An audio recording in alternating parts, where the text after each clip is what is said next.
আছো সবাই? আশা করি সকলে খুব ভালো আছো। তো প্রিয়াঙ্কা হোম কিচেনে সকলকে স্বাগত জানাই। তো সুজি দিয়ে দুধ পুলি পিঠে বানাবো। তার জন্য যে দেখো একটা নারকেল নিয়েছি, তো নারকেলটা ভেঙে এখন জলটা বার করে নেব।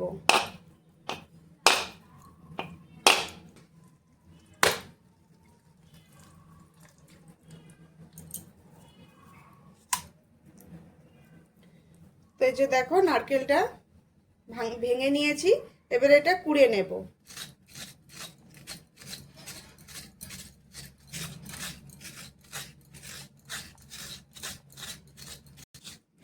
তো এই যে দেখো একটা হাত কুড়নি নিয়েছি, হাত কুড়নিটা দিয়ে আমি নারকেলটা ভালো করে কুড়ে নেব। তো এই যে দেখো নারকেল কুড়ে নিয়েছি, এবারে পুরটা তৈরি করে নেব। তো এই যে দেখো এবার পুরটা বানানোর জন্য নিয়ে নিয়েছি একটা ফ্রাইং প্যান। এবারে এতে নারকেল কোড়াটা দিয়ে দেব। তো এই যে দেখো নারকেলটা এখানে একটু ভালো করে ভেজে নেব আগে।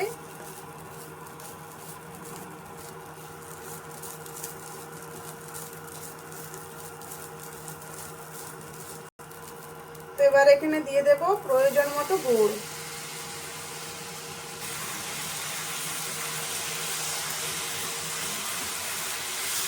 তো গুড়টা দিয়ে ভালো করে একটু মিশিয়ে নেব।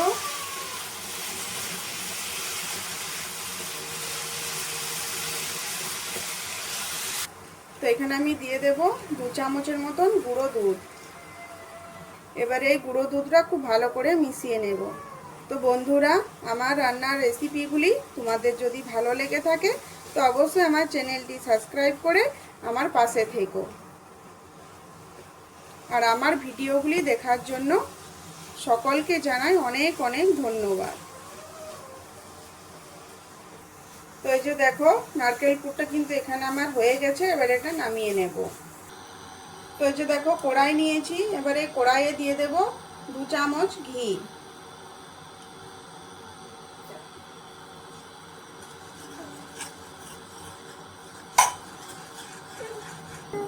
তো এবারে এখানে নিয়ে নেব 2 কাপ সুজি।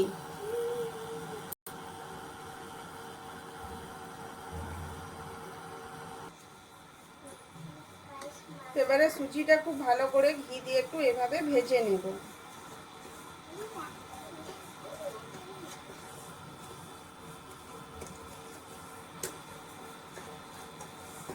তো এই যে দেখো সুজিটা এখানে খুব ভালো করে ভেজে নিয়েছি। তো এবারে দিয়ে দেব 5 কাপ জল।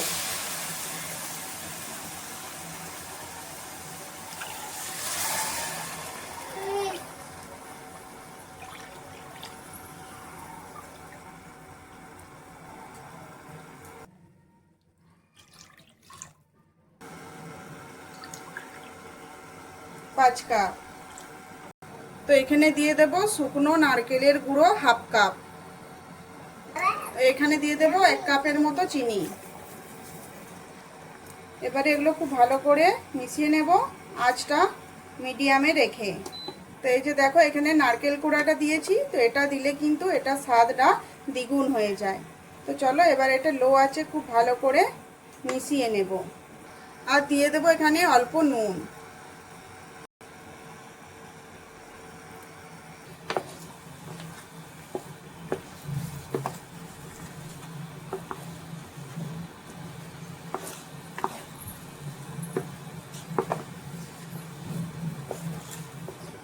তো এখানে আমি দিয়ে দেব হাফ কাপ চালের গুঁড়ি। তো এই যে দেখো এখানে ডোটা আমার তৈরি হয়ে গেছে। তো এবার এটা আমি নামিয়ে নেব। নামিয়ে কিন্তু এটা ঢাকা দিয়ে রেখে দেব কিছুক্ষণের জন্য। তো এই যে দেখো হাতে ঘি নিয়েছি, এবারে এটা খুব ভালো করে গরম অবস্থাতে মেখে নেব। ভালো করে কিন্তু একটু থেসে থেসে মেখে নিতে হবে, তাহলে কিন্তু পিঠেগুলো খুব ভালোভাবে গোড়া যাবে।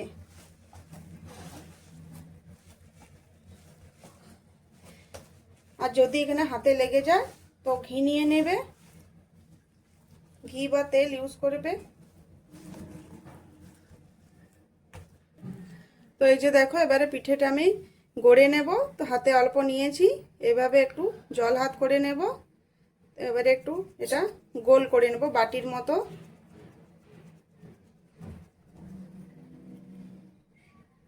এবারে দিয়ে দেবো এর ভিতরে নারকেলের পুর।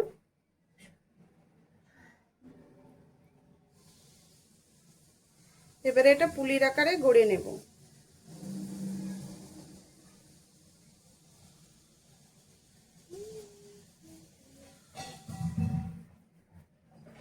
তো এই যে দেখো আমার এখানে একটা তৈরি হয়ে গেল। তো এইভাবে আমি প্রত্যেকটা পিঠে বানিয়ে নেব।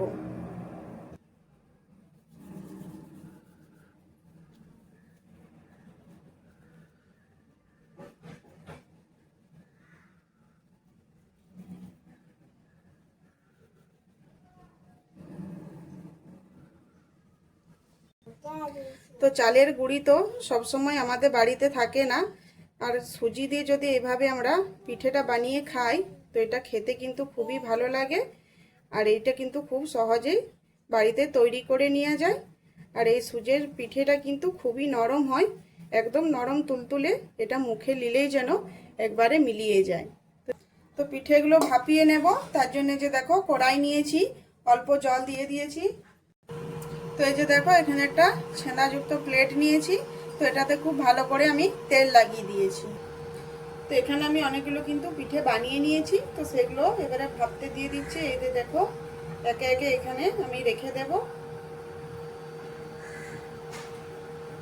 তো বন্ধুরা, আমার রান্নার রেসিপিগুলি তোমাদের যদি ভালো লেগে থাকে তো অবশ্যই আমার চ্যানেলটি সাবস্ক্রাইব করে আমার পাশে থেকো। তো পিঠেটা যদি একটু এভাবে ভাপিয়ে নেওয়া হয় তাহলে কিন্তু ভালো হয়, দুধে সিদ্ধ করার সময় এটা ভেঙে যাবে না। তো এটা ভাপার জন্য রেখে দেব ঢাকা দিয়ে মিডিয়াম আঁচে। তো এই যে দেখো এগুলো ভাপানো হয়ে গেছে। তো এগুলো আমার ভাপাতে সময় লেগেছে 5 মিনিট। তো এবারে এগুলো নামিয়ে নেব। তো এই যে দেখো পিঠেগুলো নামিয়ে নেব। তো গরম আছে, একটু আস্তে আস্তে নামাতে হবে।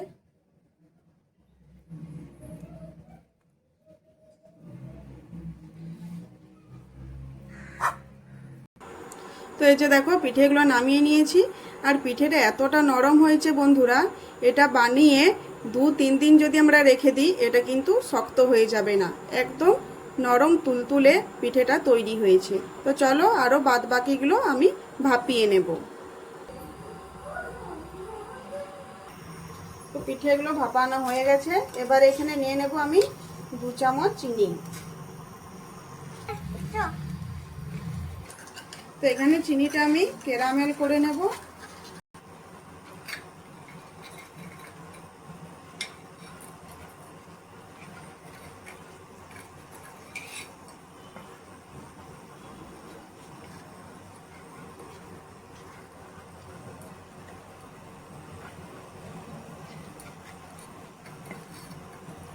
তো এই যে দেখো এখানে আমার কালার খুব সুন্দর চলে আসছে। তো ক্যারামেলটা এখানে আমার তৈরি হয়ে গেছে।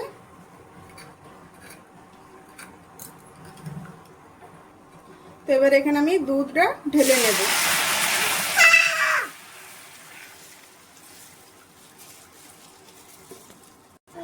তো এই যে দেখো এখানে হাফ কাপ চিনি নিয়েছি, তো দুধের মধ্যে দিয়ে দেব। তো মিষ্টিটা এখানে নিজেদের টেস্ট অনুযায়ী দিয়ে দিও। তো এখানে আমি 2 চামচ গুঁড়ো দুধ গুলিয়ে রেখেছিলাম দিয়ে দিলাম। এবার এটা খুব ভালো করে নেড়ে চেড়ে মিশিয়ে নেব। তো এই যে দেখো এখানে কিন্তু দুধটা আমার ফুটে উঠেছে, আর দুধটা কিন্তু ঘন হয়ে গেছে। এবার এখানে আমি পিঠেগুলো দিয়ে দেব।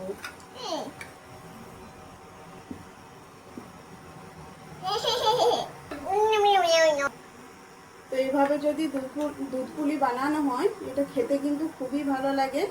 আর এই যে হাড়কাঁপুনি শীতে এরকম পিঠে যদি হয় তো একদম জমে যাবে। তো এই যে দেখো দুধে খুব ভালো করে পিঠেগুলো এখানে আমি সিদ্ধ করে নিয়েছি। আর এটা কতটা সুন্দর লাগছে, কতটা রসালো, আর এটা কালারটা দেখতে পাচ্ছ কতটা সুন্দর এসেছে। তো আজকের এই পিঠেগুলো কিন্তু সত্যিই খুব সুন্দর তৈরি হয়ে গেছে। তো এই রেসিপিটি কেমন লাগলো অবশ্যই কমেন্ট করে জানাবে। আর যদি ভালো লেগে থাকে আমার চ্যানেলটি সাবস্ক্রাইব করে আমার পাশে থাকবে। তো ভালো থেকো, সুস্থ থেকো। আরও আসছি এরকম নিত্য নতুন রেসিপি নিয়ে।